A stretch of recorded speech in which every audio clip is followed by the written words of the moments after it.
Thank you, sir. Sir, the leader of the party I belong to is not present in the House, and the deputy leader, newly appointed deputy leader of the party I belong to, is also not present in the House. I am the recently removed deputy leader of the party. I am present in the House. No, you can't. Thank you so much for giving me the opportunity to speak. आम आदमी party के सांसद राघव चड्ढा और उनकी party के बीच हाल ही में हुआ विवाद अब राज्यसभा तक पहुंच गया है। शुक्रवार को राज्यसभा में बोलते हुए राघव चड्ढा ने अपनी पार्टी के नेताओं पर तीखा तंज भी कसा है। हाल ही में उन्हें पार्टी द्वारा राज्यसभा के उपनेता पद से हटा दिया गया था और उन पर भारतीय जनता पार्टी से दरअसल मिले होने के गंभीर आरोप भी लगाए थे। दरअसल 17 अप्रैल को हरिवंश नारायण सिंह के लगातार तीसरी बार निर्विरोध राज्यसभा के उपसभापति चुने जाने पर बधाई देने के लिए राघव चड्ढा सदन में खड़े हुए थे। इस दौरान उन्होंने आप नेतृत्व पर निशाना साधा। राघव चड्ढा ने कहा, मैं जिस पार्टी से आता हूं, उसके नेता यानी कि संजय सिंह सदन में मौजूद नहीं है। मेरी पार्टी के नवनियुक्त उपनेता अशोक कुमार मित्तल भी सदन में मौजूद नहीं है। इसके बाद उन्होंने तंज कसते हुए कहा कि मैं हाल ही में हटाया गया उपनेता हूं और मैं सदन में मौजूद हूं। मुझे बोलने का अवसर देने के लिए बहुत बहुत धन्यवाद। Thank you, sir. Sir, the leader of the party I belong to is not present in the House, and the deputy leader, newly appointed deputy leader of the party I belong to, is also not present in the House. I am the recently removed deputy leader of the party. I am present in the House. No, you can't. Thank you so much for giving me the opportunity to speak. Chadha ने अपने भाषण में सदन के पदाधिकारियों की जमकर तारीफ की। चड्ढा ने कहा कि उपसभापति हरिवंश नारायण सिंह के साथ उनका निजी रिश्ता खट्टा मीठा रहा है। उन्होंने उम्मीद जताई है कि इस कार्यकाल में रिश्ता पूरी तरह से मीठा हो जाएगा और भविष्य में उन्हें बोलने के लिए 1-2 मिनट का ज्यादा समय दिया जाएगा। Congratulate Shri Harvansh ji on his third innings as the deputy chairman of the Rajya Sabha. मेरा व्यक्तिगत रिश्ता श्री हरवंश जी के साथ थोड़ा खट्टा मीठा रहा। खट्टा उस समय जब हम ऑफ टॉपिक चले जाते हैं तो उनसे डांट भी खाते हैं, और मीठा उस समय जब टॉपिक पे रह के सटीक बात करते हैं तब उनकी पर्ची और उनका आशीर्वाद आता है। मैं अपनी तरफ से प्रयास करूंगा कि इनके इस कार्यकाल में ये खट्टा मीठा रिश्ता जो है ये मीठा मीठा रिश्ता बने और खटास रिश्ते से समाप्त हो। और उनसे अनुरोध करूंगा कि जब हमारा समय समाप्त हो जाता है और वो घंटी बजा देते हैं, उसके बाद भी 1-2-3 मिनट हमें अगर थोड़ा ज्यादा दे देंगे तो हम अपनी बात को और मजबूती से रख पाएंगे। आपको बता दें 2 अप्रैल को आपने राज्यसभा सचिवालय को पत्र लिखकर राघव चड्ढा को उपनेता पद से हटा दिया और उनकी जगह पंजाब से सांसद अशोक मित्तल को नियुक्त कर दिया है। वर्तमान में आपके राज्यसभा में 10 सांसद हैं, 7 पंजाब से और 3 दिल्ली से। लोकसभा में पंजाब से 3 सांसद हैं। पार्टी के इस कदम के बाद चड्ढा ने आक्रामक रूप अपना लिया है। 2 अप्रैल को भी उन्होंने एक्स पर एक वीडियो पोस्ट करते हुए कहा था, मेरी खामोशी को मेरी हार मत समझना। मुझे जब जब पार्लियामेंट में बोलने का मौका मिलता है मैं जनता के मुद्दे उठाता हूँ और शायद ऐसे टॉपिक्स उठाता हूँ जिसे आम तौर पर संसद में नहीं उठाया जाता है। लेकिन क्या जनता के मुद्दे उठाना, पब्लिक इश्यूज पे बात करना कोई अपराध है? क्या मैंने कोई गुनाह कर दिया, कोई गलती कर दी? Have I done something wrong?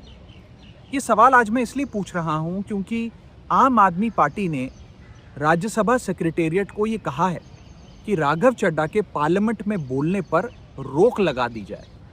जी हाँ, आम आदमी पार्टी ने पार्लियामेंट को ये सूचित किया है कि राघव चड्ढा को पार्लियामेंट में बोलने का मौका ना दिया जाए। अब भला कोई मेरे बोलने पर रोक क्यों लगाना चाहेगा? मैं तो जब बात करता हूँ देश के आम आदमी की बात करता हूँ।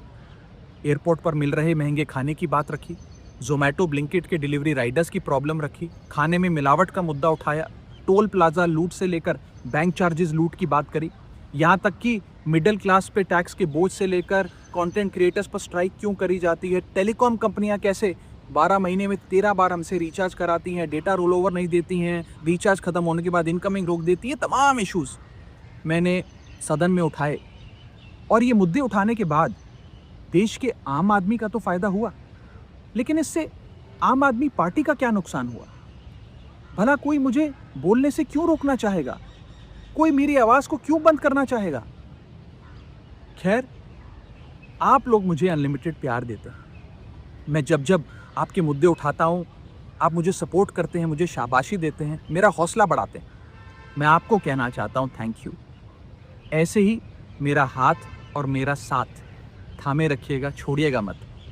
मैं आपसे हूं और मैं आपके लिए हूं।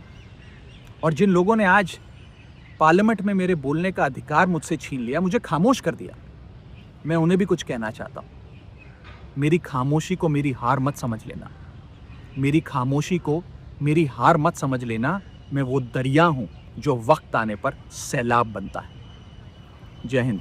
वही 6 अप्रैल को इंस्टाग्राम पोस्ट पर उन्होंने बिना नाम लिए आप प्रमुख अरविंद केजरीवाल और शीर्ष नेतृत्व पर बेनिशाना साधते हुए अमेरिकी लेखक रॉबर्ट ग्रीन की किताब द 48 लॉज ऑफ पावर का जिक्र किया। उन्होंने लिखा, इस हफ्ते किसी ने मुझे एक किताब गिफ्ट की। मैंने पहला चैप्टर खोला, नेवर आउटशाइन द मास्टर, यानी कि अपने बॉस या मालिक से ज्यादा चमकने की कोशिश मत करो। कुछ किताबें बिल्कुल सही वक्त पर आती हैं। Thank you, sir. Sir, the leader of the party I belong to is not present in the house, and the deputy leader, newly appointed deputy leader of the party I belong to, is also not present in the house. I am the recently removed deputy leader of the party. I am present in the house. No, you can't.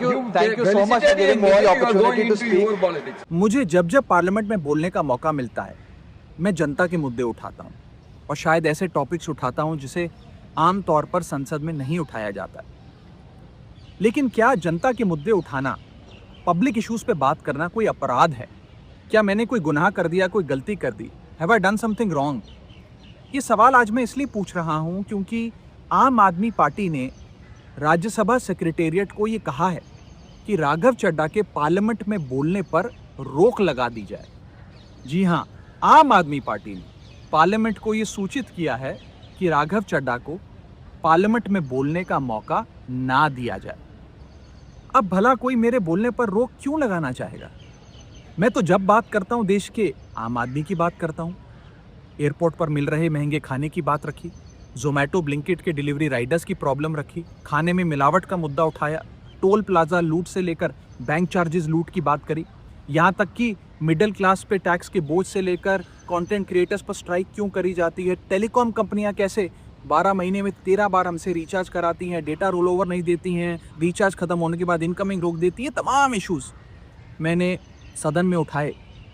और ये मुद्दे उठाने के बाद देश के आम आदमी का तो फायदा हुआ, लेकिन इससे आम आदमी पार्टी का क्या नुकसान हुआ? भला कोई मुझे बोलने से क्यों रोकना चाहेगा? कोई मेरी आवाज को क्यों बंद करना चाहेगा? खैर, आप लोग मुझे अनलिमिटेड प्यार देते हैं। मैं जब जब आपके मुद्दे उठाता हूँ, आप मुझे सपोर्ट करते हैं, मुझे शाबाशी देते हैं, मेरा हौसला बढ़ाते हैं। मैं आपको कहना चाहता हूँ थैंक यू। ऐसे ही मेरा हाथ और मेरा साथ थामे रखिएगा, छोड़िएगा मत। मैं आपसे हूँ और मैं आपके लिए हूँ। और जिन लोगों ने आज पार्लियामेंट में मेरे बोलने का अधिकार मुझसे छीन लिया, मुझे खामोश कर दिया, मैं उन्हें भी कुछ कहना चाहता हूँ। मेरी खामोशी को मेरी हार मत समझ लेना।